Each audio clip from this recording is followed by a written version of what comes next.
우리 종길 형제는 아프면 안 될 것 같아요. 지난주하고 비교해 보니까 그냥 너무 표가 나가지고 우리 교회의 보배 같은 사람입니다. 아파도 안 되고 없어도 안 되고.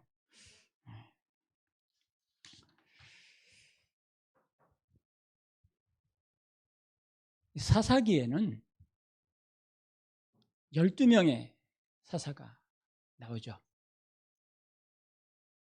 그들 중에서 대표적인 사사를 둘만 꼽아라 이렇게 말한다면 기드온과 삼손입니다. 왜냐하면 성경을 보면 제일 분량이 많아요. 그들을 다룬 내용이 제일 많아요. 뭐 입다도 조금 많이 다뤘는데 뭐 훨씬 못 미쳐요.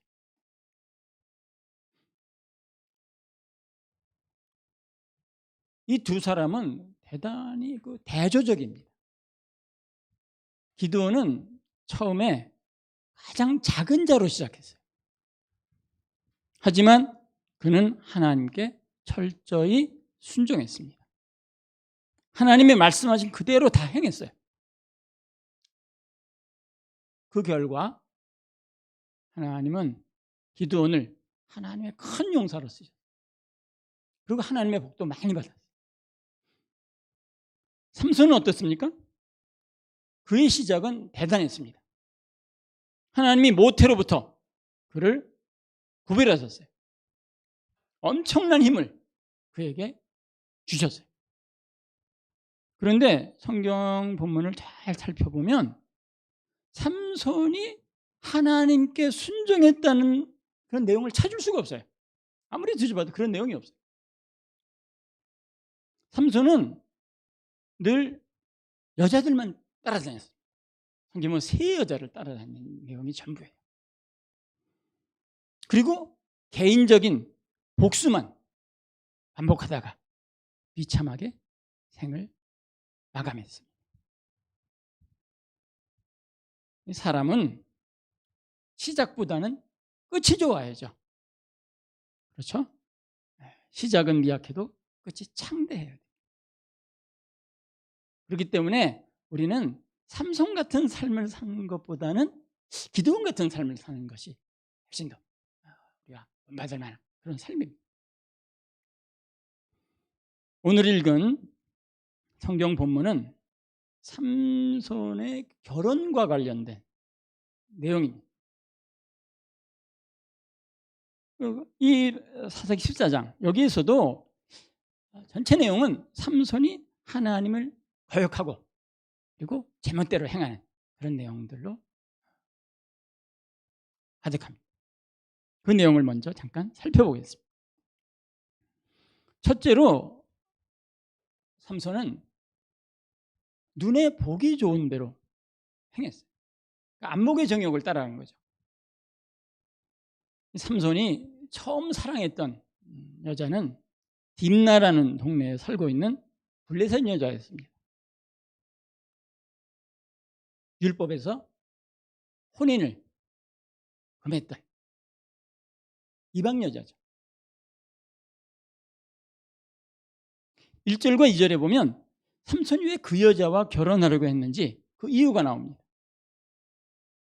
삼손이 딥나에 내려가서 거기서 블레셋 사람의 딸들 중에서 한 여자를 보고 올라와서 자기 부모에게 말하여 이르되 내가 딥나에서 블레셋 사람의 딸들 중에서 한 여자를 보았사오니 이제 그를 맞이하여 내 아내로 삼게 하소서 하매. 자, 여기서 여자를 보았다는 말이 두 번 나옵니다. 삼손이 블레셋에 갔다가 어떤 여자를 보고 그냥 첫눈에 반해버렸어요. 와, 눈이 그냥 확 뜬 거야. 와, 저렇게 예쁜 여자가 있네. 그게 이제 결혼하려는 이유의 전부였습니다. 하나님의 뜻은 전혀 그의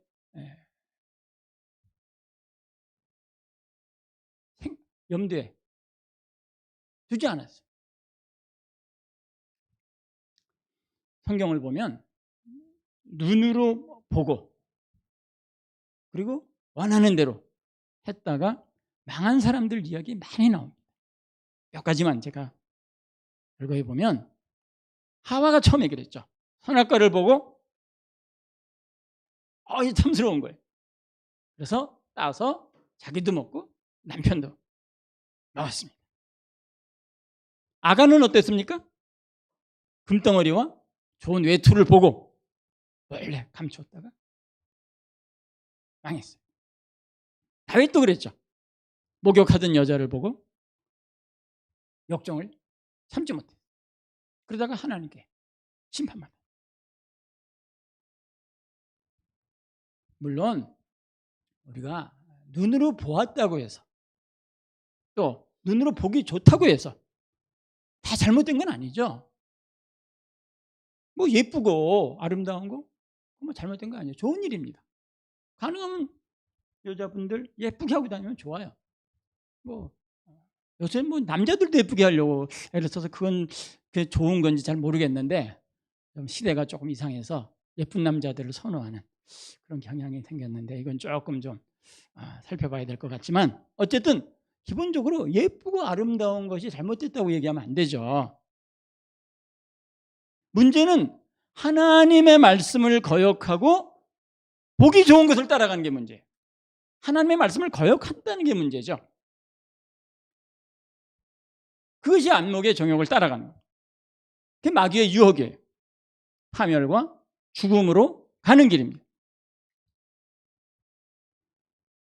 두 번째로 삼손은 자신을 거룩하게 구별하지 않아요.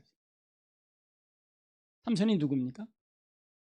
태어날 때부터 나실인이죠. 하나님이 거룩하게 구별한 나실인이에요. 근데 나실인답게 살지 않았어요. 삼손이 결혼할 여자가 사는 딥나로 가다가 우연히 사자를 만났습니다. 그래서 때려 죽였어요. 그리고 나서 얼마 있다가 다시 그곳을 지나다 보니까 죽은 사자의 몸에 벌들이 있는데 꿀이 거기에 있더라요. 그래서 그 꿀을 떠서 먹고 부모에게도 드렸습니다. 근데 문제가 뭡니까? 그 꿀이 죽은 시체에서 나왔다는 거예요. 하나님은 나실인을 거룩하게 구별하셨는데 그래서 나실인에게 세 가지 금지한 게 있었어요. 뭐 잘 알죠? 술을 먹지 마라. 죽은 시체를 만지지 마라. 그리고 머리를 자르지 마라. 이 세 가지가 나실인에게 금지한 항목들입니다. 그런데 삼손은 죽은 사자의 몸에 있던 그 꿀을 먹었다는 거죠. 이 사실이 뭘 얘기합니까? 삼손은 나실인임에도 불구하고 내가 나실인이다라고 하는 자신의 정체성에 대해서 분명히 인식하고 있질 않아요. 내가 어떻게 살아야 된다고 하는 것을 자신이 분명하게 알지 못하고 있습니다. 그래서 계속해서 하나님의 말씀을 거역하고 자신을 더럽히고 있어요. 그래서 결국 심판받은 거예요. 여기서 우리는 교훈을 얻어야 됩니다. 우리는 살아가면서 내가 누구인지를 분명히 알아야 돼요. 여러분, 우리는 어떤 자들입니까? 하나님께 택함받은 거룩한 하나님의 자녀들이에요. 하나님의 백성들입니다. 여러분들 늘 그 의식을 잊어버리면 안 돼요. 어떤 경우에도 그 생각을 잃어버리면 안 돼요. 자신의 정체성을 분명히 알고 있어야 돼요. 다르게 얘기하면 우리는 세상과 구별된 영적 나실인들이에요. 예수 그리스도를 믿고 새롭게 거듭나는 순간 우리는 하나님께 성별된 거룩한 나실인들입니다. 그 이후부터는 여러분 자신을 할 수만 있는 대로 거룩하게 지키려고 노력을 해야 돼요. 세상의 죄와 같이 따라가면 안 돼요. 하나님의 말씀을 붙잡고 살아가야 됩니다. 세 번째로 삼손은 분노를 참지 못했어요. 화만 나면 제멋대로 행동했어요. 당시에 결혼식은 일주일 동안 지속됐습니다. 뭐 얼마 전에 저희 아이도 결혼했지만 결혼 뭐 2시간 시간 있었나요? 2시간 딱 하고 그냥 다 파장하고 끝나버렸는데 모여서 2시간이 짧은가요, 긴가요? 또 어떤 사람들은 그 결혼식에서 정말 안 좋았던 것은 목사님의 말씀이 너무 길었다. 아니 그런데 한 20분 했는데 뭘 길어요? 일주일 시간은 했는데. 어쨌든 당시 결혼식이 일주일 지속이 됐습니다. 삼손은 때 결혼식 피로연에서 하객들과 퀴즈 게임을 했어요. 수수께끼라는 말을 써요. 수수께끼라는 말 잘 안 쓰죠? 퀴즈 게임을 했어요. 근데 삼손이 낸 퀴즈가 너무 어려운 거예요. 도저히 답을 찾을 수가 없어요. 하객들이 고민하다가 신부를 협박했습니다. 너희 집 불태울 거야. 그러니까 그냥 신부가 그냥 다급해졌어요. 그래서 삼손을 다구쳐가지고 답을 알아냈습니다. 그로 인해서 여기 삼손이 게임에서 졌죠. 믿었던 신부에게 배신당한 거죠. 그 사실을 알게 된 삼손이 열받았죠. 대단히 화가 났습니다. 이게 화를 못 참고. 여기서 삼손은 분노 조절 장애가 있는 사람이에요.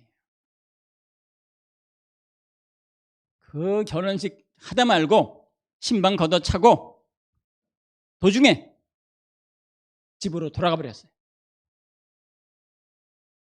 결국 신부는 첫날 밤도 못 치르고 그냥 소방 맞아 버렸어요.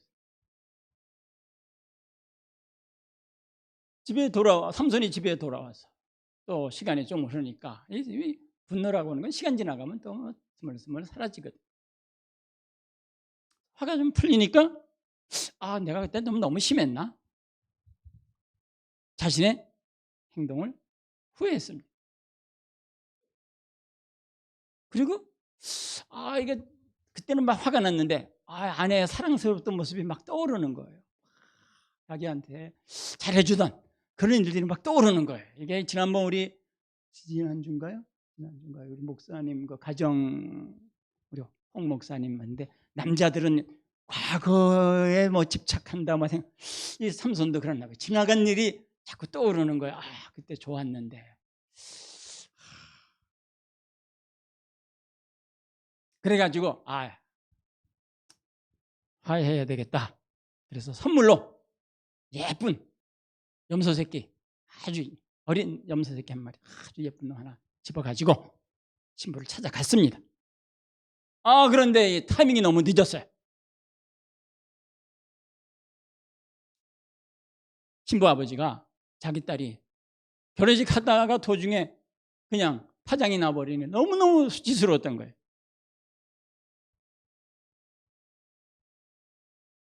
딸이 버림받았다고 생각하고 급히 다른 친구에게 줘버렸습니다. 그러니까 삼손이 또 열받았죠. 또 화가 났습니다. 이번에는 그 화풀이를 마을 사람 전체에다 했어요. 밭에 곡식들에다가 그냥 불을 다 질러버렸어요. 그리고 사람들을 때려 죽였어요. 이게 사사기 15장 바로 뒤에 나오는 내용. 아주 제가 극도로 축소시킨 내용.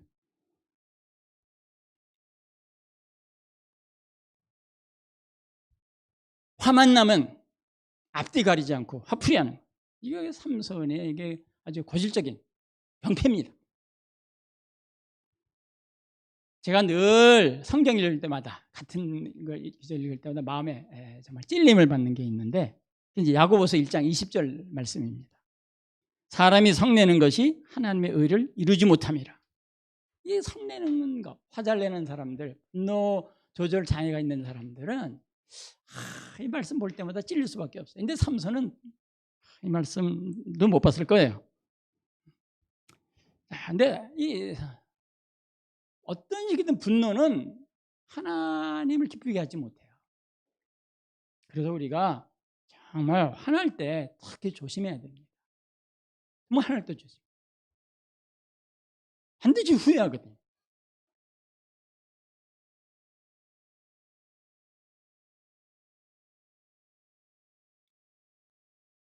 기드온과 비교할 때 삼손에게는 한 가지 이 결정적인 문제가 있어요.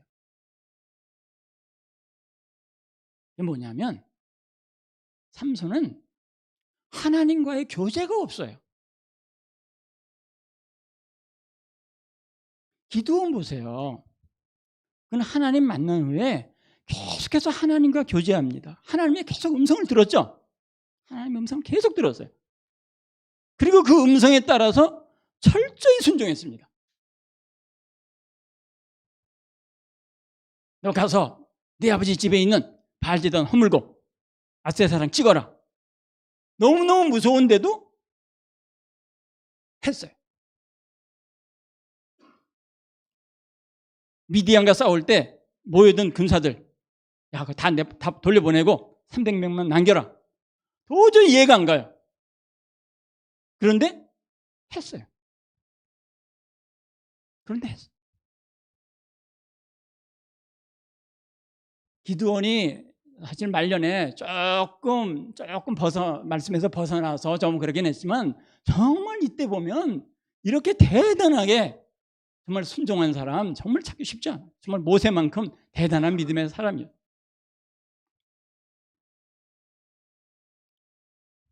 그런데 삼손은 어떻습니까? 기본적으로 삼손은 하나님의 음성을 듣지를 못했어요. 하나님과의 교제가 없었어요. 하나님의 말씀 안 한 건 아닙니다. 말씀하려고 그러는데 듣질 않아요. 들을 귀가 없어요. 그게. 그리고 순종하지도 않고. 순종하지 않으니까 또 말씀 안 하죠. 결국은. 하나님 어떻게 말씀하셨나? 한번 보면 몇 가지 나오는데 첫 번째 한 번은 하나님이 부모를 통해서 말씀하셨어요.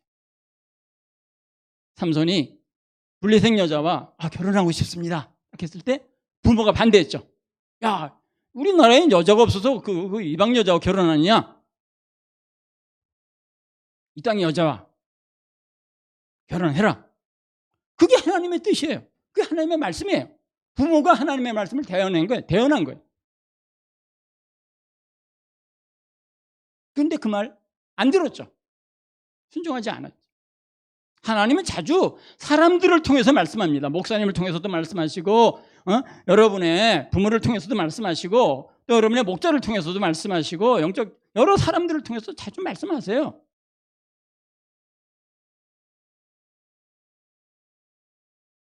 순종해야죠.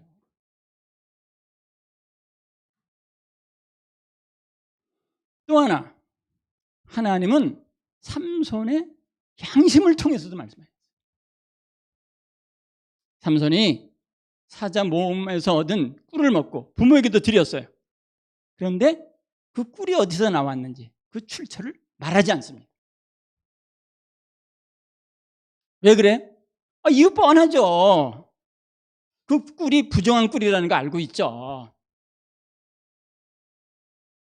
마음에 거리낌이 있었죠.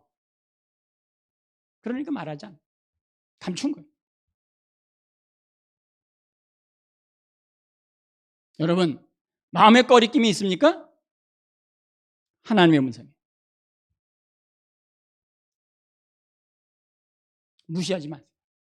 자꾸 마음의 거리낌, 양심의 거리낌을 무시하면 양심이 약해지고 양심이 더러워지고 양심이 부패하게 되고 심지어는 양심이 화인 맞은 것처럼 무감각해집니다. 양심이 새롭게 거듭나야 돼요. 우리 예수 믿을 때 양심이 새롭게 변해야 됩니다. 우리 양심이 세속적으로 아주 더럽혀진 양심 예수 믿음과 동시에 정말 말씀 안에서 자꾸 말씀을 따라가면서 양심이 청결해지는 거거든요. 그게 믿음 안에서 가장 기본입니다. 그래서 신앙 양심이라는 걸 바로 구축을 해야 돼요. 예수 믿는 사람들이 이 양심이 신앙의 말씀에 따라 구축되지 못하면 정말 예수 믿는데 그 사람들 하나님 말씀과 상관없이 살아갑니다. 아무 죄책감도 없고 결국 회개도 못해요. 그러면 구원 못 받죠. 회개 못하면 구원 못 받는데 회개 못하는 가장 큰 이유는 양심이 마비돼서 그래요. 양심이 죄책감을 못 느껴서 그래요. 그래서 양심이 항상 하나님 앞에서 바로 거듭나고 바로 청결하게 새로워져야 됩니다. 그래서 말씀을 항상 우리 마음속에 두고 그 말씀이 우리 마음을 지배하고 말씀이 우리 마음을 씻어내야죠.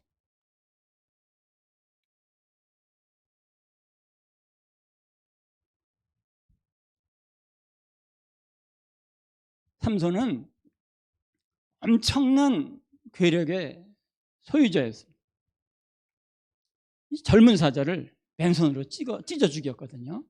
가끔 그 어느 족속인가요? 그 아프리카의 어느 족속은 뭐 나이 성년이 딱 되면 뭐 사자 한 마리 잡아서 가지고 와야 어른으로 취급받는.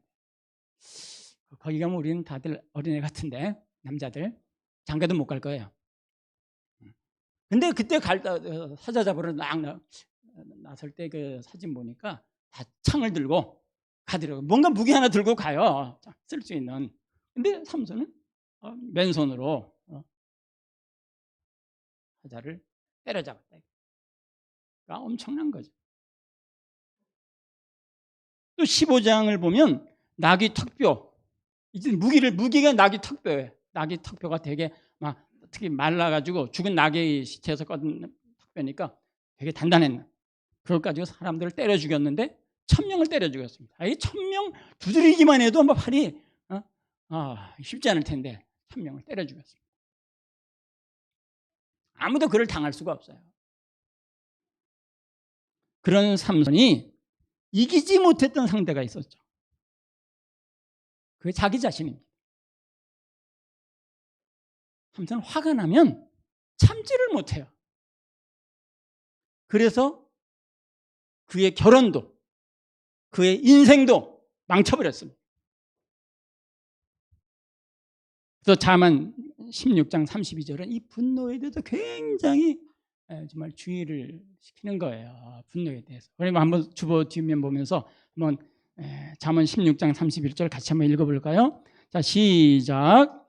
노하기를 더디하는 자는 용서보다 낫고 자기 마음을 다스리는 자는 성을 빼앗는 것보다 낫다. 많은 사람들이 세상을 이겼음에도 불구하고 자기 자신을 못 이겨가지고 무너진 사람 무지무지 많습니다. 자신을 이길 줄 알아요.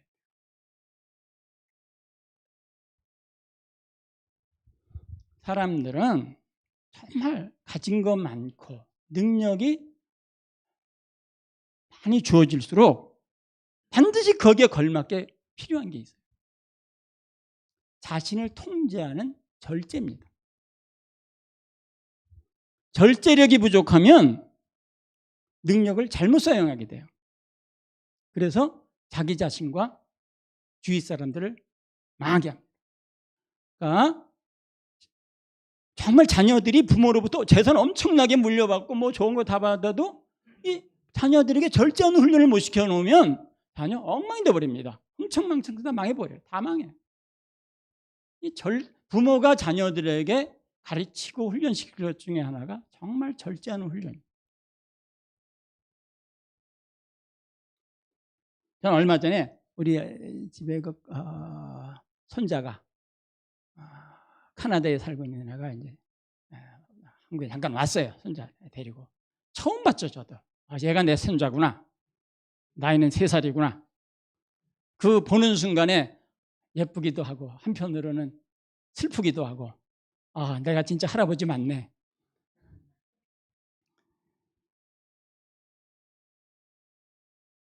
근데 걔를 보면서 몇 가지 느낀 게 여러 개 있어요. 애가 얼마나 때를 쓰는지 이게 뭐야 이거 도대체. 이게 뭐야. 애가 예쁘지도 않네. 교재 쓸 때 보면 정말 예쁘지 않아. 그래서 왜 그런가 생각을 해봤어요.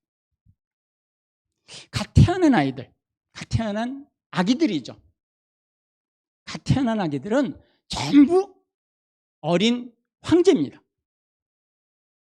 뭔 일 있으면 앙하고 울먹지세요. 앙하고 울면 다 몰려듭니다. 다 몰려와가지고 무엇을 원하십니까? 다 바꿔주고 고쳐주고 채워주고 먹여주고 입혀주고 그래서 울면 다 해줘요. 끝납니다. 끝나요. 그런데 그 아기들이 조금씩 자라나가지고 3살쯤 되면 부모들이 점차 달라지기 시작해요. 아기들이 원하는 걸 안 해주죠. 젖 달래는데도 전화하더니 딴 거 먹어 그러고 뭐 안 해주는 게 조금씩 생겨나요. 그럴 때 애들 어떡합니까? 여전히 울고 떼쓰고 고집 부리죠. 막 그러면서 부모와 마찰이 생기는 거야. 나 황제인데 왜? 나 여전히 왕인데 내가 하고 싶은 대로 하고 싶은데 왜 안 해주는 거야? 막 그러고 난리 치는데 이제 부모하고 시소게임이 시작되는 거죠. 안 돼. 안 돼. 뭐. 그게 바로 미운 3살이죠. 그러니까 사춘기도 있지만 요 미운 3살도 잘 넘어가야 돼요. 우리는 사춘기의 중요성만 생각하고 미운 3살의 과도기에 대해서 좀 과소평가하는 경향이 좀 있더라고요. 이 미운 3살의 과정을 통해서 정말 배우는 게 뭘까? 자기가 최고가 아니라는 사실을 알게 되죠. 자기가 최고가 아니라. 그러면서 부모의 권위를 알게 됩니다. 부모가 내 필요한 것을 해주시는 분이구나. 부모의 권위를 알게 되고 때로는 원하는 것을 참는 절제를 배우게 됩니다. 이때부터 절제를 배우는 거예요. 만약에 그 시절에 그 3살, 4살, 5살 이때 절제하는 훈련 안 돼 하고 절제하는 훈련을 제대로 훈련받지 못하면 나중에 그 아이는 버릇없는 아이가 됩니다. 제멋대로 고집 쓰는 아이가 됩니다. 그래서 다른 사람들에게 눈총과 미움을 사게 됩니다. 반면에 절제를 제대로 배운 아이들은 어디 가서도 사랑을 받습니다. 좋은 인성 지녔다고 사람들에게 인정받아요. 근데 그 훗날에 성공의 밑거름이 되는. 부모들이 해야 될 일 중에 하나가 자녀들에게 절제를 훈련시켜야죠. 하고 싶은 대로만 해주면 안 되죠. 근데 그것도 3살 때부터. 능력이 자동차로 말하면 엑셀이에요. 절제는 브레이크입니다.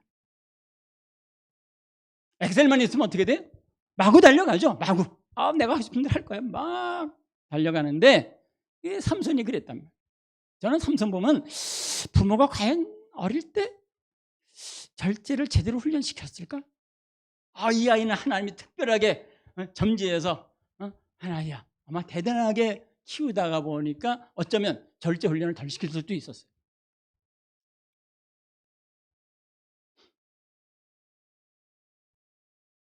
삼손이 브레이크가 없이 마구 달리다가 망해버렸잖아요. 블레셋 사람들에게 잡혀서 2눈이 다 뽑히고 비참하게 죽었습니다. 그렇기 때문에 정말 우리가 인생에서 우리 인생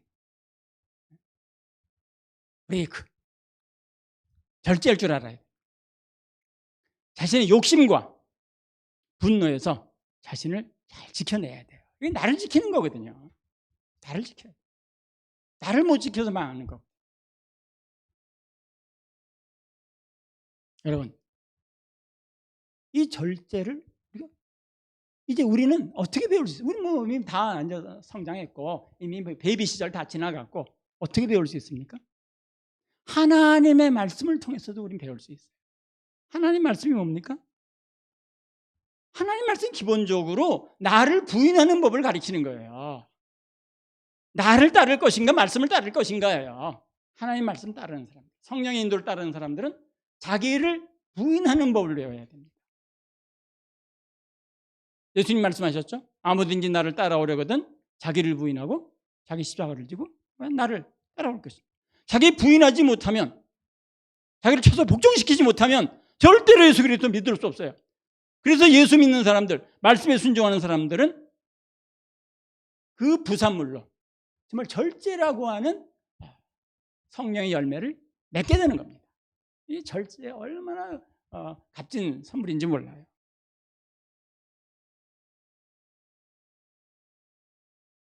예수 잘 믿고 말씀에 순종하면서 여러분 절제를 배워서 이 세상에서 하나님의 복을 누리며 사는 모두가 됐으면 좋겠습니다. 오늘 성경 본문을 보면 비밀에 대한 얘기가 많이 나와요. 비밀이라는 건 알리지 않은 거죠. 알리지 않은 비밀에 관한 이야기가 여러 번 나옵니다. 9절에 보면 삼손은 부모에게 꿀의 출처를 알리지 않았어요. 비밀로 했죠. 또 12절에서 삼손은 결혼식 하객들에게 수수께끼를 했어요. 이것도 비밀이에요. 비밀 이야기예요.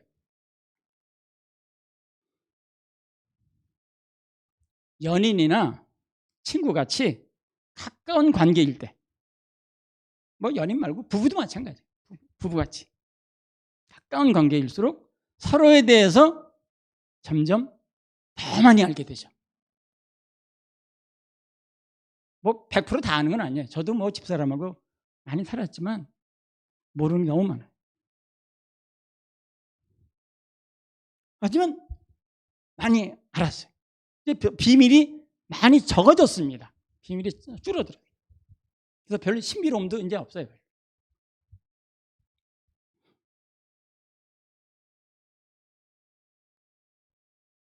삼손의 신부가 협박받고 수수께끼 해답 가르쳐달라고 막 떼를 썼습니다. 아마도 사랑을 앞세웠을 거예요. 아, 당신 나를 사랑한다면 이거 가르쳐줘야 되는 거야. 우리 비밀 없는 거 아니야? 왜 나한테 왜 비밀이 있는 거야? 이제 요구했겠죠.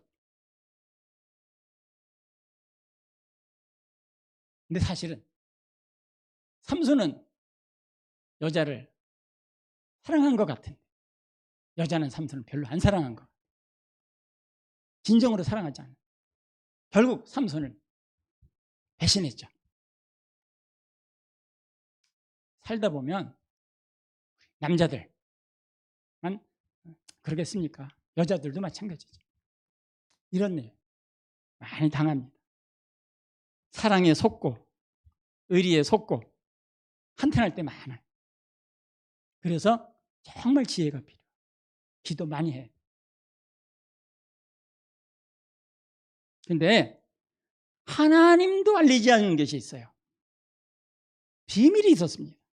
4절에 보니까 삼손이 블레셋 여자와 결혼을 하려고 했다. 그럴 때 그 내용 뭐라냐면 삼손이 블레셋을 치려함이라고 했어요. 이거 분명히 말씀 잘 이해해야 됩니다. 삼손이 블레셋을 몰래 치려고 여자하고 결혼하겠다고 한 말이 아니에요. 하나님이 삼손을 통해서 블레셋을 치려고 그걸 그렇게 하도록 허락했던 얘기예요. 그런데 그것을 부모가 알지 못했다 그랬어요. 부모뿐만 아니죠. 삼손도 몰랐죠, 사실은. 삼손은 그저 이 여자가 좋을 뿐이에요. 근데 결국 그들의 결혼은 깨지고 삼손은 블레셋 사람들을 많이 죽였습니다. 근데 하나님이 그런 방법으로 블레셋을 심판하셨어요. 그래가지고 블레셋 사람들이 삼손과 이스라엘을 함부로 대하지 못하게 했어요. 이때 한 가지 기억해야 됩니다. 하나님이 삼손에게 왜 알리지 않고 은밀하게 하셨는가? 삼손과 친밀하지 않아서 그래요. 삼손하고 친하지 않아요. 한마디로 친구가 아니에요, 친구가. 그러니까 알릴 수가 없는 거야. 알리고 싶지도 않고. 우리 잘 알잖아요. 하나님은 그의 일을 하시기에 앞서서 항상 선지자들에게, 그의 사람들에게 자신의 계획을 말씀하십니다. 그렇게 하지 않고는 일을 안 하세요.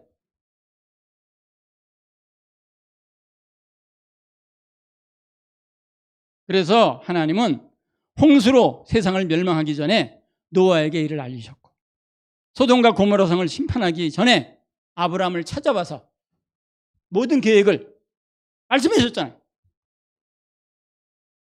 근데 삼손에게는 알리지 않았단 말이에요.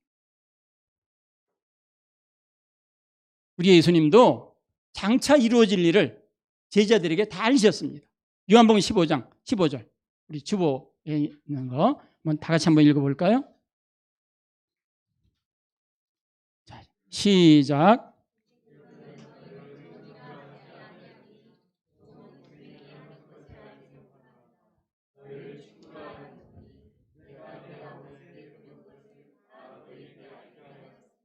예, 하나님은 그와 가까운 친구들에게 자신의 뜻과 계획을 다 알리십니다.